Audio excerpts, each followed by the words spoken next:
நான் KG அருண்ராஜ் எனும் நான் சட்டப்படி அமைக்கப்பெற்ற இந்திய அரசியலமைப்பின் பால் உண்மையான நம்பிக்கையும் மாறா பற்றும் கொண்டிருப்பேன் என்றும்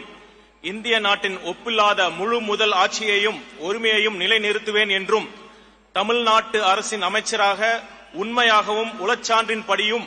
என் கடமைகளை நிறைவேற்றுவேன் என்றும் அரசியலமைப்பிற்கும் சட்டத்திற்கும் இணங்க அச்சமும் ஒருதலை சார்பும் இன்றி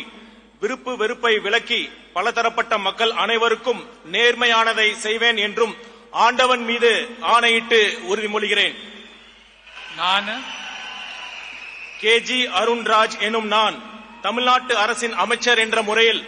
எனது கவனத்துக்குள்ளாவதும் தெரிய வருவதுமான எந்த பொருளையும் அமைச்சரின் கடமைகளை உரியவாறு நிறைவேற்ற தேவையான அளவுக்கன்றி ஒருவரிடமோ பலரிடமோ நேர்முகமாகவோ மறைமுகமாகவோ அறிவிக்கவோ வெளிப்படுத்தவோ மாட்டேன் என்று ஆண்டவன் மீது ஆணையிட்டு உறுதிமொழிகிறேன்.